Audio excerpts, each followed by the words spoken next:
اور ان کو خود کوشش کرنی چاہیے کہ وہ گرفتار ہو جائیں، کیونکہ پورا حق حاصل ہے قاسم سلیمان کو کہ وہ والد کی سیاست کے وارث بنے، اور وارث بننے کے لیے گرفتار ہونا ضروری ہے۔ ناظرین، بات کرتے ہیں، ہمارے ساتھ P T I additional secretary general Umair Khan Niazi موجود ہیں۔ نیازی صاحب، بہت بہت شکریہ ساتھ دینے کا۔ پہل فرمائی دیجیے گا، آج بہت بڑے فیصلے ہوئے ہیں سر، آپ کی پنجاب میں 9 مئی کا پہلا بڑا فیصلہ سامنے آیا ہے اور 10 سال کی سزائیں سنا دی گئی ہیں۔ یہ سیاسی گرفتاریاں کیوں لگ رہی ہیں آپ کو؟ کیا 9 مئی نہیں ہوا اس ملک میں؟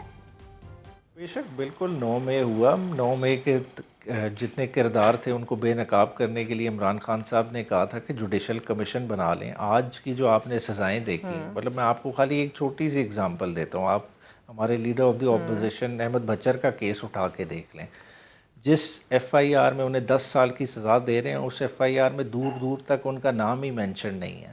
پھر 1 سال بعد جو ہے نا، جو حسام گواہ جو لاہور سے چلا ہے، جو کہتا ہے کہ 18 کانسپریسی کے گواہ تھے، وہ گجرانوالہ پہنچتا ہے، وہ کہتا ہے کانسپریسی کے گواہ بڑھ کے 28 ہو جاتے ہیں، اور جب وہ میاں والی پہنچتا ہے تو 50 سے زائد کانسپریسی کے گواہ ہو جاتے ہیں۔ سرگودا میں 14، اس فیصل گواہ آباد میں جس کی 44۔ موجودگی خود پروسیکیوشن جو ہے نا ثابت ہی نہیں کر سکی، جو روزنامچہ سرکاری روزنامچہ پیش کیا گیا، جو اس دن چھٹی پہ تھا، جس کے بارے میں ایس ایچ او نے بڑے سخت قسم کے ریمارکس لکھے کہ یہ ہیبیچول چھٹی پہ رہتا ہے، تو اس گواہ کو جو آلریڈی جج عباس ایک پہلے ٹرائل میں پی ایف ایئر بیس کے ٹرائل میں ڈسکریڈٹ کر چکے ہیں، اور اس بیسس پہ تمام کے تمام ملزمان کو بری کر دیا گیا تھا، جس میں احمد بچر صاحب بھی تھے، آج اسی گواہ کی ٹیسٹیمنی پہ ریلائی کرتے ہوئے سزا دے دی جاتی ہے۔ تو کیا ایسی سزا سسٹینیبل ہے؟ کیا یہ آئین قانون سب چیز کا مذاق نہیں ہے؟ So you will have a right of appeal, sir. یہ سسٹینیبل اگر غلط ہیں تو سسٹینیبل نہیں ہوں گی، لیکن بہرحال the fact remains کہ سر یہ سسٹم تو ابھی اسی طرح چل رہا ہے، اور 9 مئی کا جواب کسی کو تو دینا ہوگا سر۔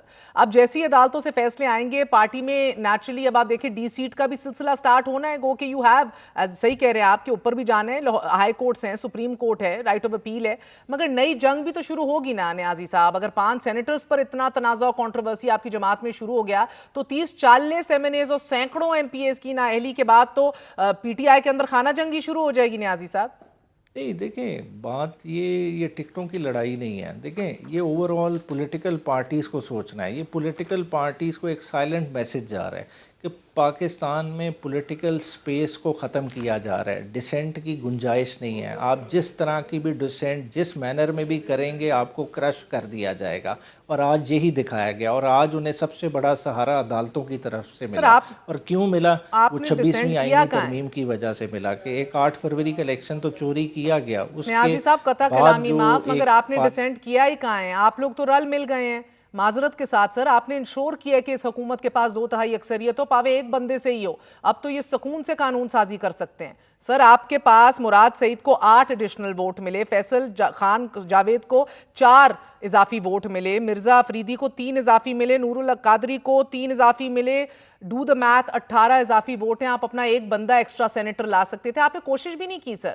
آپ نے ایڈجسٹمنٹ اور انڈرسٹینڈنگ کر لی، اس حکومت کے پاس اب کوئی بھی ترمیم لانے کے لیے ان کے پاس 2/3 میجورٹی ہے۔ سو اب what are you talking about؟ کون سا dissent sir? You are very much at this point ensuring کہ خرم ذیشان نہ آئے، عرفان سلیم نہ آئے، ان کو دے دیتے یہ ایکسٹرا ووٹ، ٹرانسفریبل تھے نا سر، تو نیکسٹ والے کے اوپر بھی انشور کر سکتے تھے کہ ووٹ ڈل جائے نیکسٹ بیسٹ آپشن پہ۔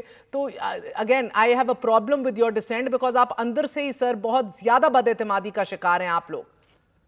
دیکھیں حکمت عملی کی آپ بات کریں، کیا 26ویں آئینی ترمیم ان 5 سینیٹرز کی وجہ سے پاس ہوئی؟ وہ تو پہلے بھی ہو گئی تھی۔ جب نمبر پورا کرنا ہوتا ہے تو پھر ہر طرح کے وسائل، ہر طرح کا طاقت کا غلط استعمال ہوتا ہے۔ پھر جو سینیٹر اٹھائے بھی جاتے ہیں، سینیٹر پریس کانفرنس میں اپنے پارٹی لیڈر کے ساتھ کھڑے ہوتے ہیں اور کہتے ہیں کہ نہیں ہم پارٹی لائن فالو کریں گے، بعد میں منحرف ہو جاتے ہیں۔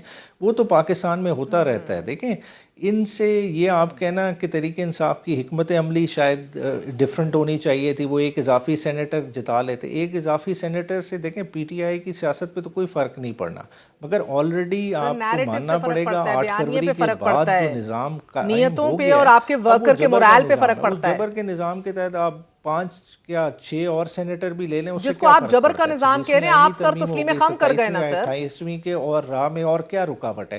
یہ تو ایک عمران خان یا اس کی جماعت ہے جو کھڑی ہے، آواز اٹھا رہی ہے، باقی تو سارے ڈھیر ہو چکے ہیں۔ ٹھیک. اور سر نیازی صاحب, سلمان اکرم راجہ آپ کے سیکرٹری جنرل کہہ رہے ہیں کہ یہ تقسیم کا جو معاہدہ تھا نشستوں کی وہ تو قیادت نے کیا, عمران خان نے نہیں کیا. Is this now common knowledge and you all agree to this? اچھا یہ دیکھیں, جو بیسیکلی دیکھیں نا بلا مقابلہ کرانے کی بات ہو رہی ہے, یہ اس طرف حوالہ دے رہے ہیں. دیکھیں بلا مقابلہ کرانا یہ کوئی پہلی دفعہ نہیں ہوا. 2021 کے الیکشن میں بھی پارٹی سینیٹرز بلا مقابلہ الیکٹ ہوئے. پرویز الہی صاحب کی اس وقت گورنمنٹ تھی, نون لیگ اپوزیشن میں تھی, نون لیگ پی ٹی آئی نے آپس میں ڈیسائیڈ کیا اور اسی طرح بلا مقابلہ اس ایوان میں اس وقت سینیٹر الیکٹ ہو گیا. ابھی ریسنٹ ٹائم میں ہم پنجاب میں اپوزیشن میں بیٹھے ہوئے تھے, 2024 کے الیکشن ہوئے, ہمارے 2 سینیٹرز بلا مقابلہ اسی طرح انڈرسٹینڈنگ سے بنے ہیں. تو آج جو کے پی کے میں انڈرسٹینڈنگ بنی, یہ کوئی something out of the book نہیں ہے یا آؤٹ آف دا سلیبس نہیں ہے. آبجیکٹیو خالی کیا تھا کہ ہارس ٹریڈنگ نہ ہو, اور ہارس ٹریڈنگ کو اوائڈ کرنے کے لیے یہ سارا کچھ کیا گیا. سر ہارس ٹریڈنگ کے اوپر آپ نے اتنی کمر کسی تھی تو بندہ بھی ایک اور لائلسٹ لے آتے نا sir. But anyway moving forward, Murad Saeed 3 ماہ تک حلف نہیں لیں گے تو یو ڈو انڈرسٹینڈ کہ وہی ترمیم ان کو نگل جائے گی جو آپ لوگ اسحاق ڈار صاحب کے لیے لے کر آئے تھے کہ وہ نہیں آ رہا واپس اور اوتھ نہیں لے رہا, تو آئی مین وہی کھڈا ہے جس کے اندر اب گر جائیں گے سر جو کھودا تھا ان کے لیے. نہیں تو دیکھیں وہ فارغ ہو جائیں گے تو دوبارہ الیکشن میں کون آئے گا. ہماری تو 93 ہمارے پاس 93 ایم پی ایز ہیں. اگر ایک سیٹ پہ 3 ماہ بعد دوبارہ بھی الیکشن ہوتا ہے, ہمارا کینڈیڈیٹ پھر مراد سعید ہوگا, دوبارہ جیت کے آ جائے گا. آپ کتنی دفعہ نکالیں گے. اینڈ کوئکلی سر, اگلا لیڈر آف اپوزیشن جو ہے اس کے اوپر گفت و شنید سٹارٹ ہو گئی ہے. دیکھیں ابھی یہ کہنا قبل از وقت ہے. دیکھیں جو ان کے خلاف فیصلہ احمد بچہ صاحب کے دیا گیا ہے, میں پوری طرح سے پر امید ہوں کہ یہ 1 سیکنڈ بھی سسٹین نہیں کر سکتا. اپیل جیسے ہی فائل ہوگی اس ججمنٹ نے سسپینڈ ہونا ہی ہونا ہے. سیم سیٹ آف ایویڈنس پہ دوبارہ کنوکشن نہیں ہو سکتی. مطلب وہی گواہ جن پہ آلریڈی سرگودا میں ٹرائل ہوا اور جج نے کہا کہ یہ کہیں ٹروتھفل نہیں ہے, کوئی out of evidence on record نہیں ہے اور بندے بری ہوئے. آج جج بدلنے کے بعد کس طرح سے ماحول اور حالات بدل گئے. اور ان کو خود کوشش کرنی چاہیے کہ وہ گرفتار ہو جائیں, کیونکہ پورا حق حاصل ہے قاسم و سلیمان کو کہ وہ والد کی سیاست کے وارث بنے, اور وارث بننے کے لیے گرفتار ہونا ضروری ہے. ناظرین بات کرتے ہیں, ہمارے ساتھ P T I additional secretary general Umair Khan Niazi موجود ہیں.